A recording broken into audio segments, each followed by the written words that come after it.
Hello, and welcome to today's Parent University. Thank you for joining us, whether or not you're watching us live or you're watching us after the fact. We're excited today to talk a little bit more about standards-based grading. This is something that we've been working on for many years, and we've had other presentations in the past, but because of remote learning and the fact that it's going to be rolling out this semester, we wanted to do another session on it. If you're joining us live, we'll be able to take questions and answers after. And if you're joining us after the fact, you'll always be able to find more information on our website, or feel free to reach out to any of us really in the district at any time, and we'll be happy to help. Without further ado, here's Jamie Canis to talk more about standards-based grading. Jamie? Thanks, Aaron. My name is Jamie Canis, and I'm one of the instructional specialists for the district. And I'm here today to talk to you about standards-based grading. I love this quote because I think it encompasses the big idea of standards-based grading, that we are all part of a learning progression when we learn something new. The expert at anything was once a beginner. Today, we're going to be talking about some frequently asked questions when it comes to standards-based grading. What is standards-based grading? How does standards-based grading differ from traditional grading? What will my child's report card look like? And what resources are available if I have questions? So the first thing we're going to talk about is what exactly is standards-based grading. Standards-based grading communicates how students perform on a set of clearly defined learning targets called standards. The purpose of standards-based grading is to identify what a student knows or is able to do in relation to these learning targets, as opposed to simply averaging grades or scores over the course of a grading period. There are three major components of standards-based grading: priority standards, what we want students to know and be able to do; proficiency scales, how we know when students have mastered the standard; and then reporting, how we share what each student has learned. Our priority standards come directly from the Common Core state standards, and this is what drives the instruction and curriculum in grade levels and content areas.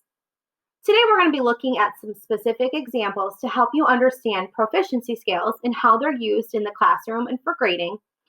And we're going to talk a little bit about how scores are reported out, and that will connect to what your child's report card will look like. Let's take a look at a proficiency scale. So in standards-based grading, the scores that students can earn are 1, 2, 3, or 4. These do not connect at all to A, B, C, D, or F. Basically, what we're looking at is the 3 is the target score. This is where we want students to be by the end of the school year. Score 4 would be things that are more complex, and for students who are showing that they know more than the grade level standard. The 2 score is the simpler content. Maybe it includes some of the vocabulary or prerequisite skills for that target score. And the 1 level is when students are not working independently and are just beginning their journey on learning this skill. This proficiency scale is a tool that displays the progression of learning. We can determine the current level of student performance by looking at the learning targets at each level. So let's take a look. Here's an example of a kindergarten proficiency scale for a counting and cardinality standard. Know number names and the count sequence. Let's start out at that target score of 3.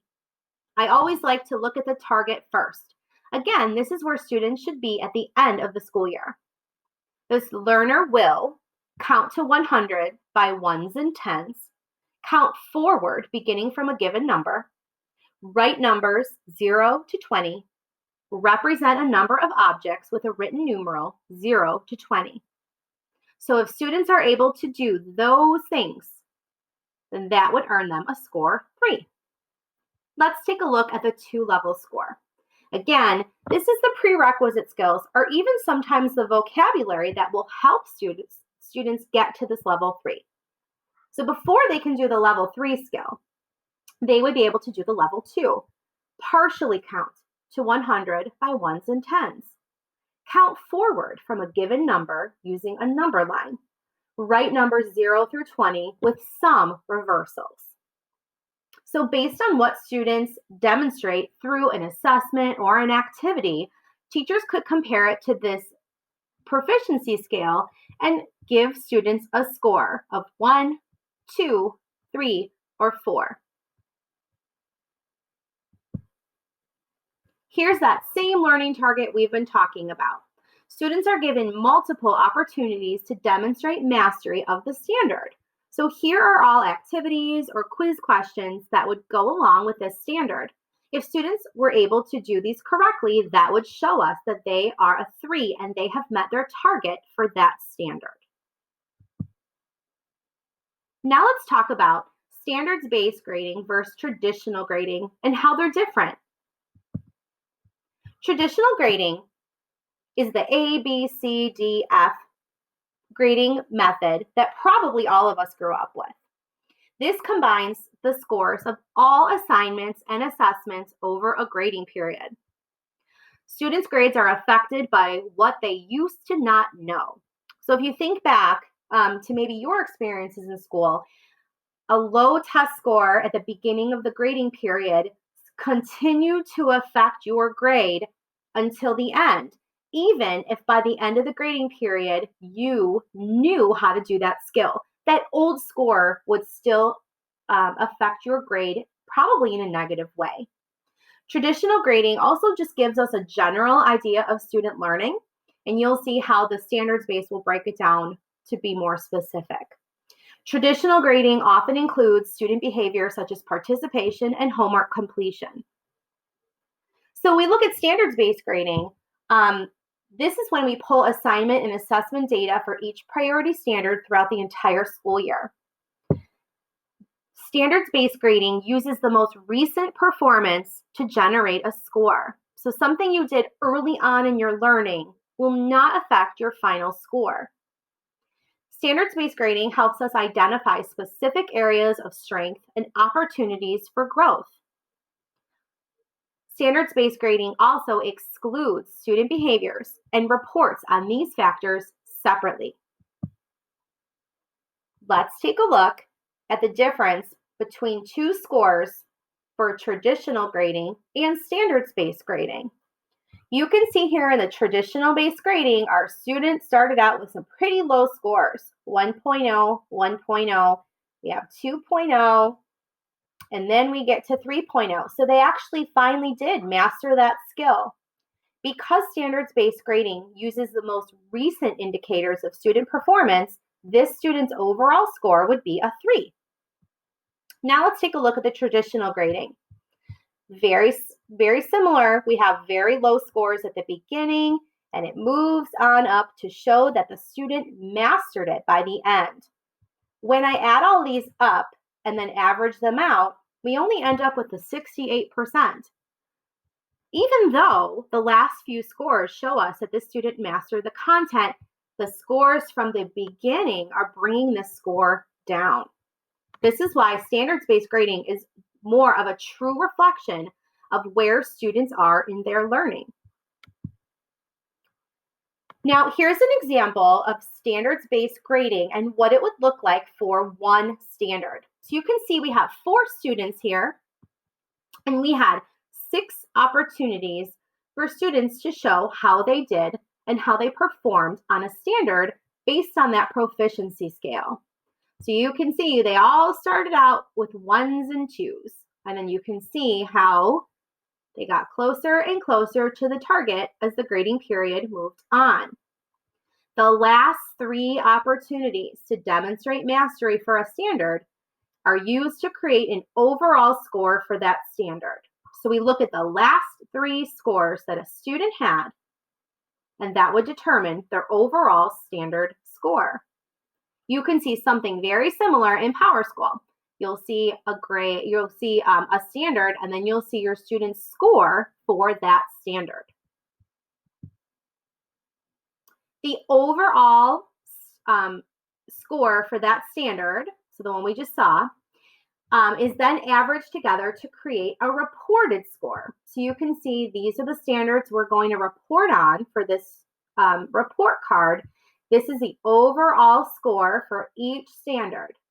They're then averaged, and then it creates a reported score.